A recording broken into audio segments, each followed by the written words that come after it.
Hey there, boys and girls. Today it's time to do an Inkcyclopedia entry for Montblanc Winter Glow. As far as I understand, this is a limited edition ink. This was very kindly provided to us by Appelboom Pennen. Note the link. It's a shop in the Netherlands, and Joost Appelboom, the owner, just contacted me, asked me whether we would be interested in doing a review of this ink. So, of course we are, and I'm doing that today. So I'll just talk you through, and just a small reminder, at some point we will give this ink away. So if you would like to have this, keep your eyes peeled. Winter Glow. So let's have a look at the box. This is actually the first ink, I think, of which I show you the box. I think it has a pretty nice box. It's simple, it's cardboard, but it feels very smooth, like it's laminated or something. It has Winter Glow on there, like a red ribbon, and it has a nice wintry landscape. I'm sure you can't really see that, but that's trees and snow and stuff. It looks nice. Then it has Montblanc on there. It has 30 milliliters on there. It says that it's ink in 1, 2, 3, 4, 5, 6, 7, 8 languages. Let me see if I can actually read the Cyrillic. Chernila. I can make nothing from that resembles the Western word. Anyway, I tried. Made in Austria. That's what it says in the box. Does that mean the ink is made in Austria? That's just the box. Well, it doesn't really matter. We open it up. Out comes a 30, I think, yes, 30 milliliter bottle, which looks quite different from the regular Montblanc bottles, which have those large, elongated, long shapes. I think this looks quite nice, quite distinguished. You're paying a bit more for this ink, I think. I'm not absolutely sure, but at being a limited edition, I think it's probably a bit more expensive, but it does look good. I mean, you are getting a nice bottle. Note this little plastic flap that's still on there. I left it on there because this ink will be given away. It has the Montblanc logo on there.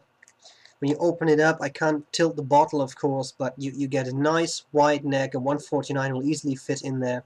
A dark red ink, because it's red. Winter Glow may suggest it's a glow in the dark, greenish stuff. No, this is a full dark red color. Nice ribs. I think this is a very nice bottle. They did well with that. I'll put it back into the box. My experience with the ink, of course, I've only owned this for a few days. I haven't used it myself. I've just inked up a couple of pens, and I've done Inkcyclopedia entry for this, and that's all there's to it. So I can't really tell you how the ink performs under all kinds of circumstances, simply because I haven't tried that out. So we'll just have to see.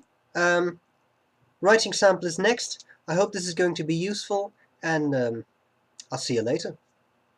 Bye-bye. Okay, so here we go with Winter Glow. Montblanc.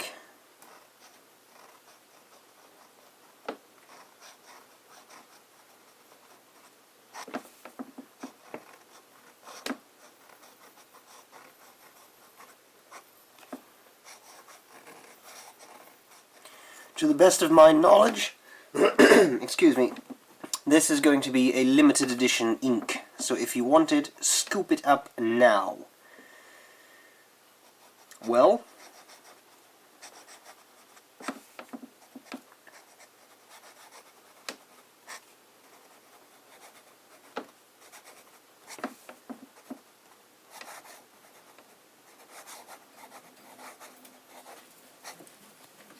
fine writing. So far what I'm getting is a very dark red. A nice red. Not a bright, sparkly red, but a dark, saturated red. Medium.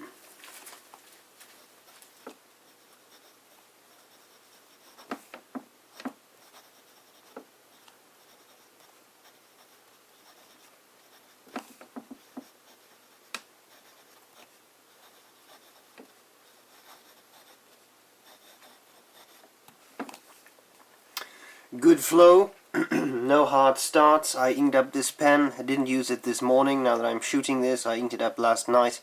As you can see, it wrote straight away. No hard starts, no skips, nothing.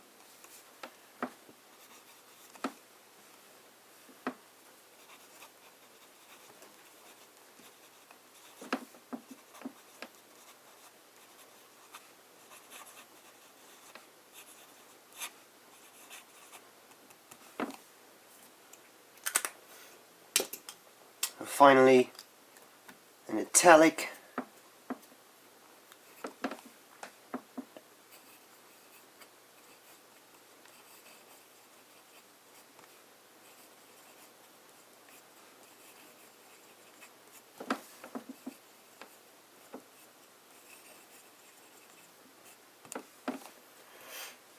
So, there we have it. How about some passes?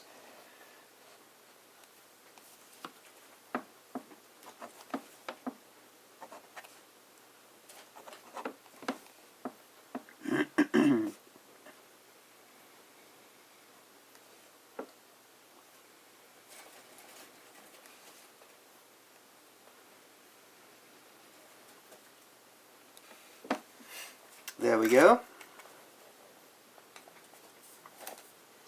Let's try to get some flex in here.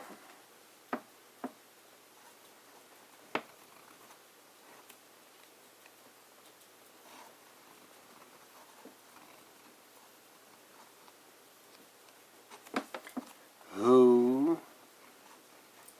Hoo. Hoo.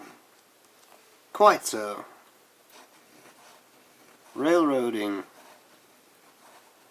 I was going too fast, probably.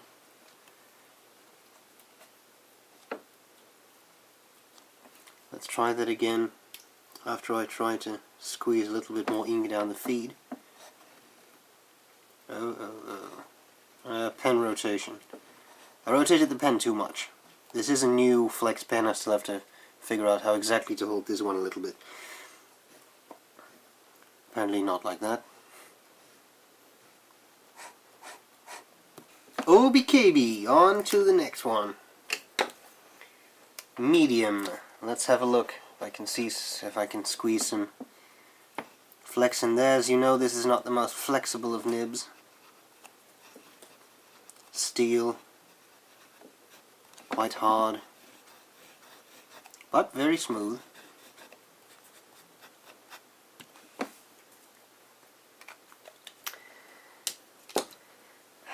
How was we doing on wetness? Oh, that looks good to me. Let's do a second pass.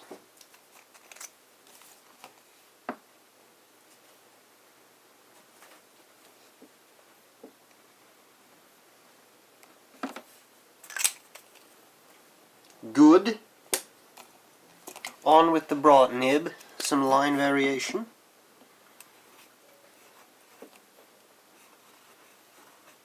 Ho. Ho.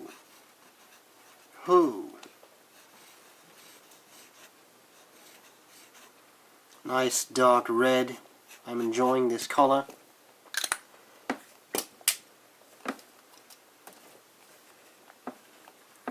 Italic.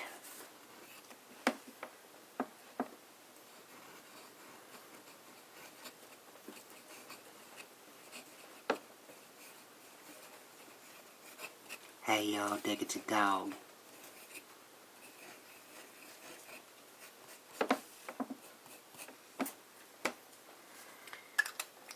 Okay.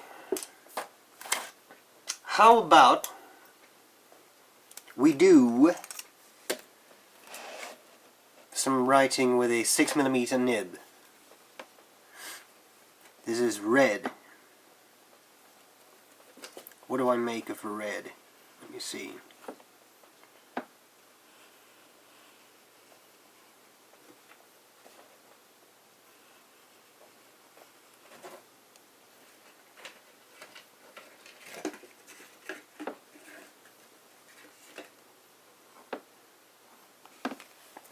The R for red.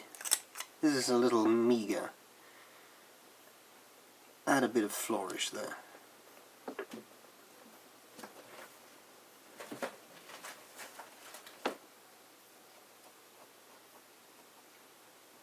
Better.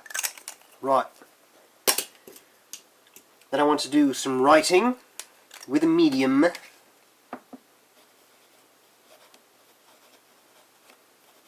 Nib.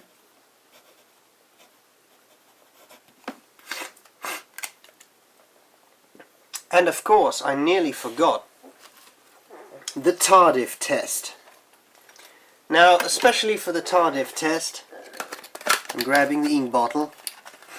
I thought I would get a cute little knife that should fit better into the bottle. Now this is going to be red ink on a knife, which is going to be a little sick. But, ah well, you only live once. I'm not really sure what the bearing of that is on anything I said before, but there we go. Better than last time.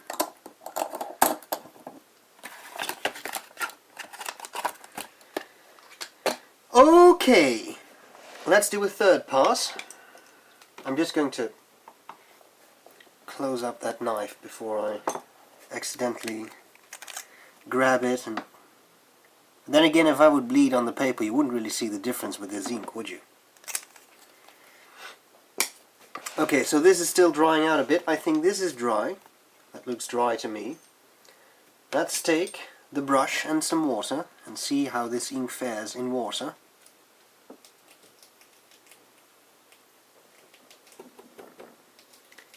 And then, meanwhile, in Gotham City, I did do a third pass, right? I forgot. Did I or did I not? Bloody hell, you're not saying anything, are you? Stonewalling me. Well, there we go. I'll just do a second one. That's going to be a 3-pass thing, then at least we can be sure.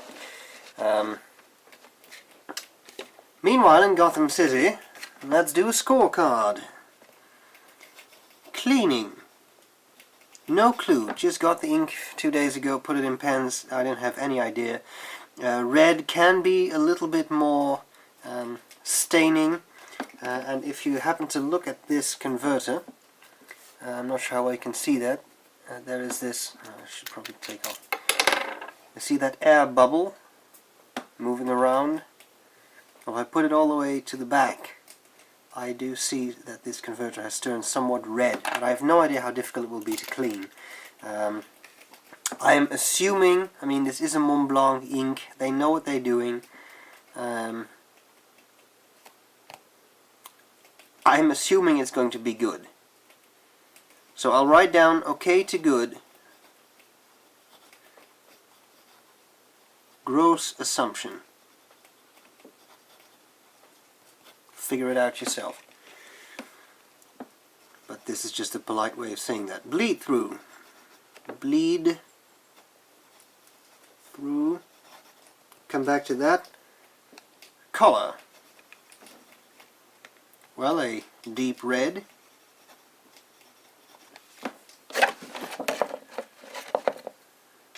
Second pass time. I mean, it is time for a second pass. This is doing Encyclopedias is not my second favorite pastime or anything. Okay, color. We have color. We have shading.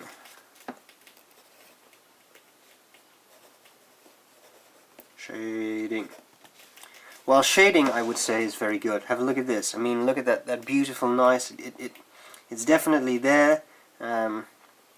You can see it here. We have some lighter red and some darker patches. I would say this is pretty good. Good. Or pretty cool. I wanted to combine it and say good, but that's not really a word. Shading, I would say, is okay to good. I wouldn't call it stunning. I mean, I have seen inks that, like Apache Sunset, that have this extremely stunning shading effect, but you know, it's pretty good, I would say. Flow. Flow is excellent. No problems whatsoever. Flows in every pen. I put it in right straight away. Very good. Drying time.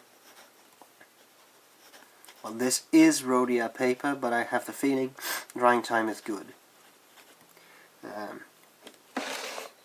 That's proven there. Third pass, then at least we have 3 passes. There we go. Waterproofness. Well, we've got to figure that out, don't we? Not completely done yet. And then we have the feathering. I'll have to come back to that after using some cheap paper. But for now, 'tis the eyedropper of death. Let's see how good this ink fares, how well it fares, how it fares, what it does, how it doesn't do, what it does and does not do, everything it can and cannot do.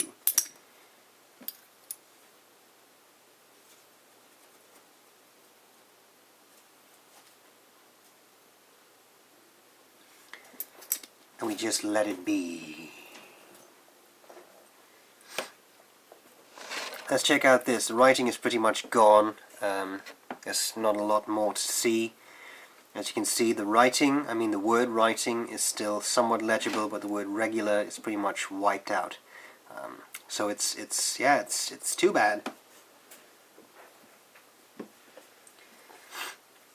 I'm grabbing a tissue, and I think it's time to draw up this excess water.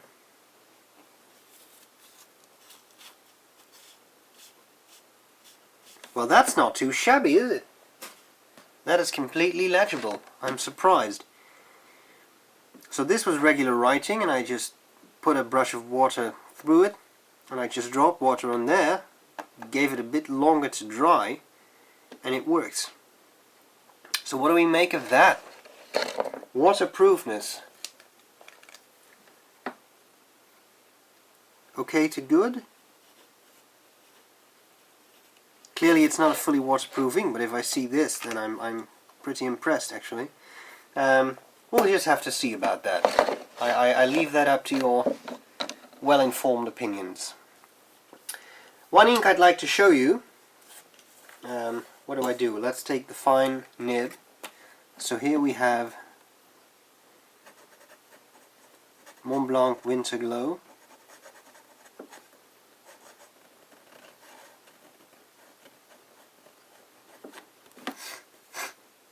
I would like to show you a comparison. Here we have, I hope the pen writes, just inked it up. So it does. Gerbin 1670 Rouge Hématite. Well, well, well. Isn't that funny? I think those inks are kind of related. Not sure about you.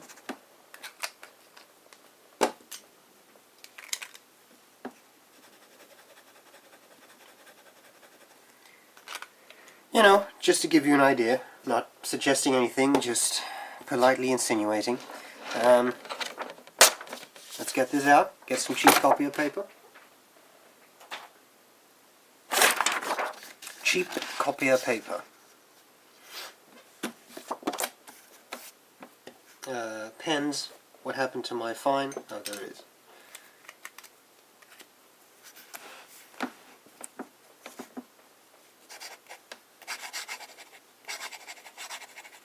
Ho ho ho! Winter glow!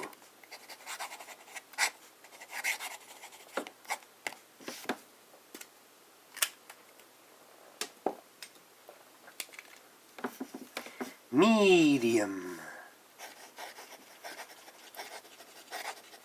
Ho ho ho ho ho ho ho ho.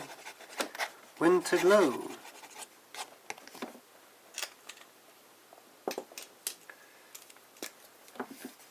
Broad nibbage.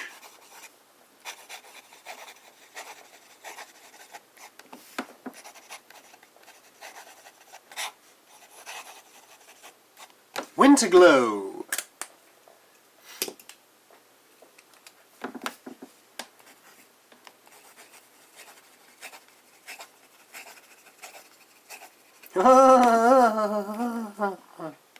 Oh.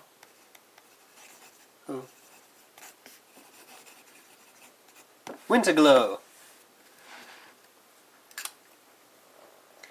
How about a bit of flex?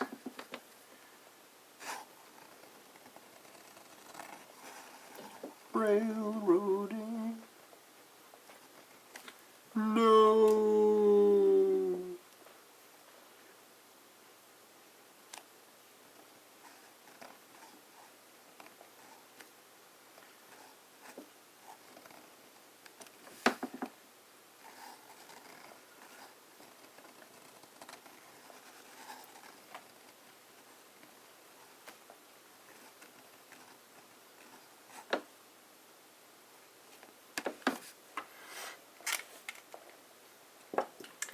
And a bit of fat writing.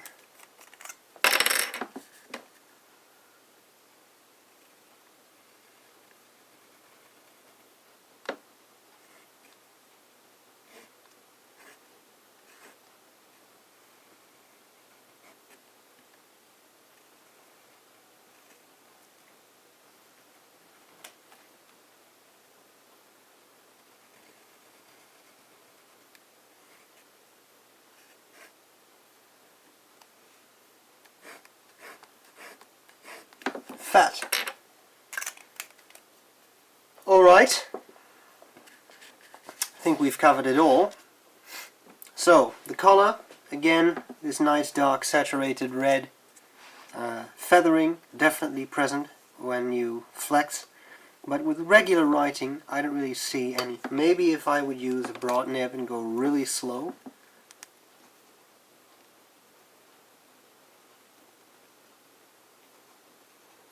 Laying down a lot of ink.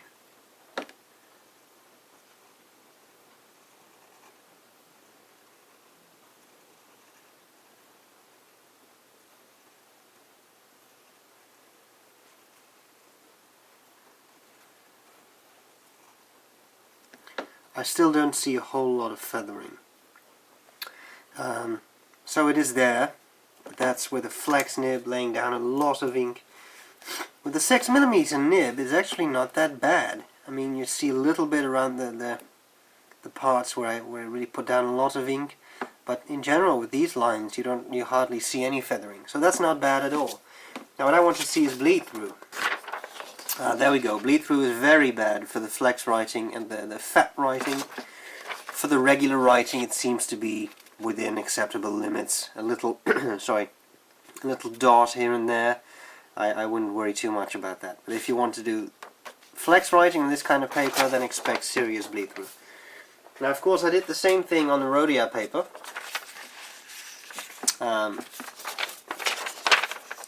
Bleed through with the Tardif test. Some with the what do you call that? The wet writing, but with the regular writing, things seem to be pretty much okay. So what do we conclude from the Tardif test? Well, I think we've got a nice smudge of ink there. Get some nice idea of the shading that's possible. Of course, we also get that idea from the triple passes test. A nice dark red there, and it gets darker as you add more passes. So that's cool. Some nice shading. Let's finish up the scorecard. Bleed through. Good. Good. No, good. Except in flex. I hope you understand what I mean. Feathering. Good. Because in regular writing, even on cheaper paper, I don't really see any feathering. One thing I would like to point out, and that's the final thing I'll say about this ink. If you have a look at this, you'll see that the Germain has this sort of gold sheen. You see that? Some people love it, some people don't. For me it really depends on the type of writing I'm trying to do. But, you know, here you have it. The Winter Glow does not seem to have that. It doesn't have that sheen. Now, I'm not sure how well my camera picks it up, but especially if you look at this J, there's definitely a lot of gold sheen. And here, even with the flex writing, there is none. So, you know, just saying. If that's not what you like, then maybe the Winter Glow will be a better option. Apart from that, I think the inks are very closely related. They're not identical, but they are definitely in the same family of dark reds. Okay, there you have it. FP Geeks Inkcyclopedia entry for Montblanc Winter Glow. You want to get this, then keep an eye on the site, and you can win it at some point, but I'm not sure when yet. I hope this was useful, and I'll see you later. Happy holidays, have a happy new year. Bye bye.